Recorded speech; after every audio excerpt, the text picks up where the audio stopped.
Magsi-CI na naman tayo kasi ito na yung lagi nating ginagawa. Araw-araw na tayo nagsi-CI. More or less inaabot siya ng 2 oras. Gumawa ng mga reports na hindi naman natin nakuha o hinulaan lang natin. Bawal po yun. Yun yung pinakatrabaho natin, gumather ng tamang impormasyon. Yung sinasabi nila baka daw nangungupahan dito. Oh, ito, mabalik ako. Ayan, dito tayo. Dito yung barangay. Kuya, saan bahay dito ni... Sir, dito po ba si Joey? Sa bangko po ako, sir. Ayan, naulan mga kabiwan mo to. Silong tayo kasi mababasa yung mga gamit natin. Itong GoPro tsaka itong cellphone ko.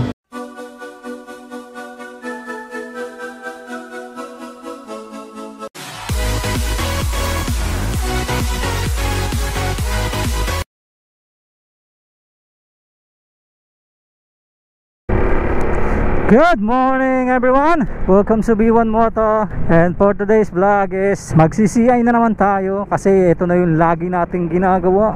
Araw-araw na tayo nagsi-CI. And ngayong araw is papunta tayo ng Silang, Cavite.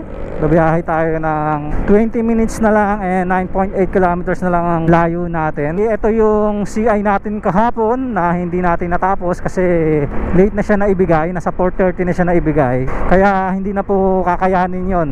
Kasi magko-confirm pa tayo sa barangay, magko-confirm pa tayo sa mga kapitbahay, magkakandak pa tayo ng interview. More or less inaabot siya ng 2 oras ang isang client sa pag-verify kung sakaling papasukan tayo na mga endorsement natin na 4CI, kailangan may adjustment. Siguro 1 hour kaya yun, mabilisan. Kaso syempre gagawa pa tayong report Yung report na ginagawa natin is mga medyo matagal-tagal din gawin yon kasi i-gather mo lang lahat ng mga nakuha mong information and then isasubmit mo yon. So, after mo mag-gather ng mga information sa field, sa barangay, sa mga kapitbahay, and then after mong mag-interview, gagawa ka naman ng report. So siguro kung verification lang, hindi ka gagawa ng report, walang interview, siguro 1 oras. Pero syempre kailangan may proseso, kailangan tama yung proseso ng pag-verify natin Hindi tayo pwede basta-basta gumawa ng mga reports na hindi naman natin nakuha o hinulaan lang natin. Bawal po yun.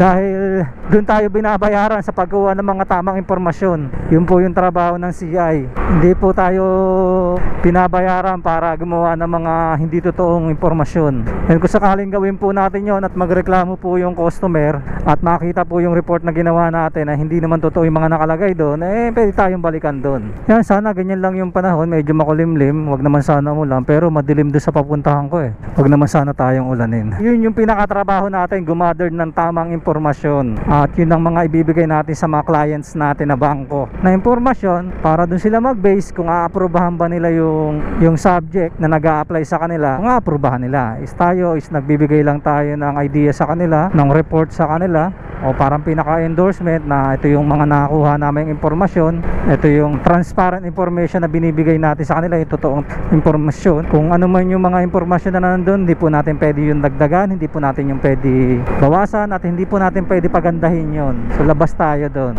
Dahil once na na-verify ng bangko na mali yung mga impormasyon nyo, unang-una nakasalalay dun yung trabaho nyo. Pwede kayong matanggal, pwede kayong hindi nabigyan ng mga endorsement. Ibig sabihin, wala na kayong 4CI. So wala kayong trabaho. Yun lang yun. So kailangan quality ang pag-CCI natin. And kung sakaling may mga feedback o adverse feedback kayong nailagay, bahala na si bangko mag-decide doon. Labas na kayo ron. Basta kayo nilagay nyo yung mga tamang impormasyon na nakahalap ninyo, and at the end si bangko na po yung magde-decide regarding doon. 4.6 kilometers na lang mga kabiwan moto at nandoon na tayo. 9 minutes na lang. So bali pupunta muna tayo dito sa Adlas Barangay Hall. So magbe-verify muna tayo doon, and then after noon punta na tayo din sa may lugar ni subject. Pagtatanong-tanong lang natin siya. Bali auto loan ulit to mga kabiwan moto. Actually puro auto loan yung mga nakukuha kong application simula nung nagsimula ako. And then mamaya may kasunod to, isang background and isang employment. Auto loan din yun. Andito na tayo. Ali, papunta tayo ng Barangay Hall ng Adlas. Yan, para sa akin mga kabiwan mo to, mas convenient yung ganitong trabaho para sa akin. Hindi katulad na nagdi-deliver tayo. Barangay Adlas, Silang, Cavite. So first time ko makapunta rito. Yan, mas convenient siya. Hindi siya gano'n nakakapagod. Di mo kailangan tumakbo ng sobrang dami para lang kumita. Dito kasi sa amin, once na may takbo ka na isa, nakapagkanda ka na ng isang CI, okay na yon. Bayad na yung araw mo nung araw na yon. Bayad na yung araw nung araw na yon. Ganun yung sistema. Pero wala, yun, wala tayong ano. Oh, ang ganda rito. Ang ganda naman dito. Parang sarap bilihin to kung may pera ka lang, no? So hindi pala ako umalis na sobrang aga, kasi pag sobrang aga tayo umalis at nagbe-verify tayo, wala tayong mapagtanungan kasi sobrang aga. Kaya medyo saktong-sakto lang tayo lumalabas. Hindi tayo lumalabas na sobrang aga. Sister of Mary, Boy Stand. Ayun, galing tayo dun sa barangay. Hindi ganong kakilala yung tao ron. So pinapapunta tayo dito sa isang barangay nila. Nandoon daw lahat ng files nila. Yung sinasabi nila baka daw nangungupahan dito. Oh, ito, babalik ako. Ayan, dito tayo. Dito yung barangay. Ito yung barangay. Ay, daan ba rito? Wala. Ayan, dito. Barangay. Ayan, mga kabiwan mo to. Babalik tayo kasi nandun daw sa bungad yung bahay. Buti may nakakilala sa ating subject. Bali, pupuntahan na lang natin yung bahay ng subject. Although, wala na daw dyan. Sige po, kukonfirm lang natin. Kuya, saan bahay dito ni Dulo? Diretso. Ito, liblib na. Ano, hindi yung bahay.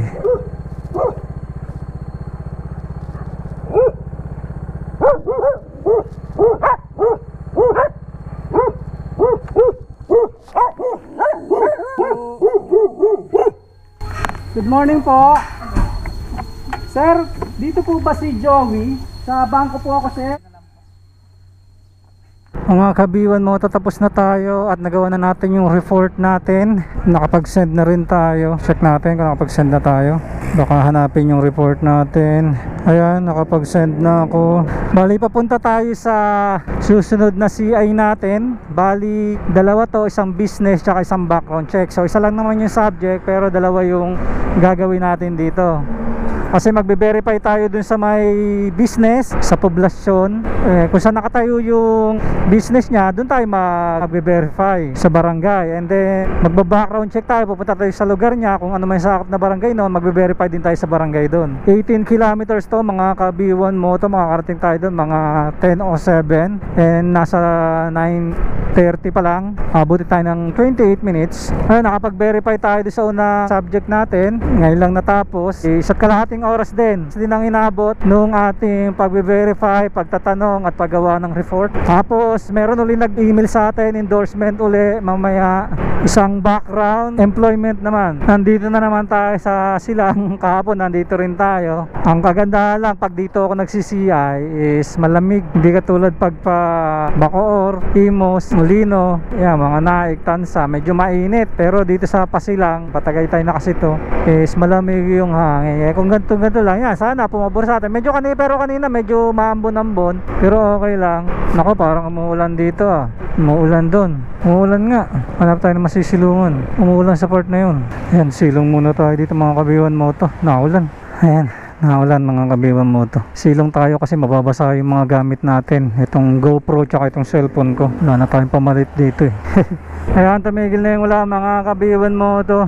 Di kasi tayo makasugod sa ulan kasi nakalimutan ko yung sapatos ko na pang ulan. May kapote tayo pero wala tayong dalang sapatos na pang ulan mababasa yung sapatos natin. Kaya tigil-tigil muna tayo. Meron na ako ditong 5, 4 na background investigation tsaka isang employment. Ayan, umuulan na naman mga kabiwan mo to. Dito pala tayo pinapadaan ng Google natin, Google Maps. Bypass pala to. Ayan, at naulan basa na tayo tayo. Siguro pagdating doon hanap tayo ng masisilungan, and papunta pa lang kasi tayo sa ating second subject dahil dalawa yung form natin sa kanya, isang business, isang form. Siguro pupuntahan muna natin yung barangay kung saan nakapwesto yung ano niya, kasi naulan, mahirapan tayo magtanong-tanong ngayon. Then after neto dito sa Indang mga kabiwan moto is diretso tayo ng 13. Meron tayo sa 13. Ito lang din kaganda sa pagsisiyay, gaya nung lalamove ako, nagdi-delivery rider ako. Ang dami ko rin mapupuntahan dito sa Cavite. Malayo din yung mga takbuhan ko kasi hawak ko ang buong Cavite. So hindi nga lang ako makakapag-Batangas, lang yung pagkakaiba. Yan mga kabiwan moto, nandito na tayo sa municipality ng Indang, Cavite. Yan, yan yung Parochiali Sir G. Gregor Dos Magni. Kali pupunta tayo sa barangay, nagtatanong tayo rito. Dito tayo sa Barangay Poblacion 3, emergency operation. Yan mga kabiwan mo to. Tapos na natin business verification, and now is papunta na tayo sa bahay nila. Na-interview na naman natin si ma'am. Magkakandak tayo ng background investigation naman. Nandun naman tayo mag-converse sa kanila, and then mabilis na lang to. Pagkatapos na ito may kasunod pa tayo, 3 pa. Medyo marami-rami to. After na ito mga kabiwan mo to, pupunta naman tayo ng 13 at nandun ang ating 4BA 11:32 at ako'y nagugutom na. Saan dito ang barangay hall ng Barangay Alulod? Bilaya po. Ay, doon pa? Malayo pa ba? Hindi, Purok 3 ito eh. Diyan lang sa Purok 3 din. Diretso lang ako. Sige. Kita niya, nasa kaliwang. Okay, salamat. Ayan, ito lang struggle natin dito mga kabiwan mo to sa paghahanap. Ito tayo dito sa barangay, nakita rin natin yung barangay ng Alulod. Yan mga kabiwan mo to, tapos na tayo doon. Anong oras na? 12:42. So hindi pa ako makain, tapusin ko na muna to. Magkakandak muna ako ng employment. Bali may 3 pa ako, pero isang tao lang to. Bali 3 information ang gagawin ko sa kanya. Isang background sa kanya, background sa asawa niya, tsaka employment background verification. So pupunta tayo sa trabaho niya, aalamin natin kung anong status niya ron. Yan, dito tayo sa papuntang Indang. Bali actually 13 ito. So malapit lang kasi ito kaysa pumunta tayo din sa bahay tapos babalik ulit tayo. So unahin na natin dito. Sa work muna tayo magbe-verify. Run free and dive into the sky. Hear the wind crying out its prayer. Why are we so ashamed to be alive?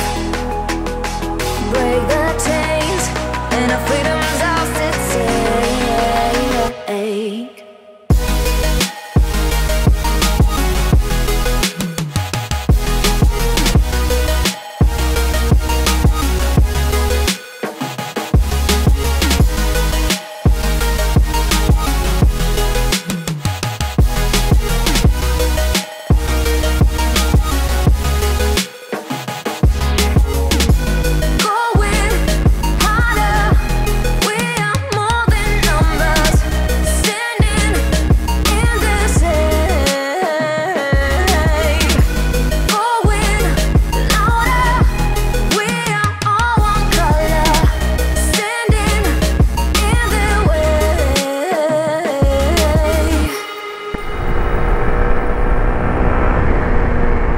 Yan mga kabiwan mo to, tapos na tayo mag-verify dun sa ating client subject, dun sa trabaho nila. Kinonfirm naman nung guard, hindi na sila nagbigay na any details regarding doon. Kinonfirm lang nila na dun nagtatrabaho yung subject natin.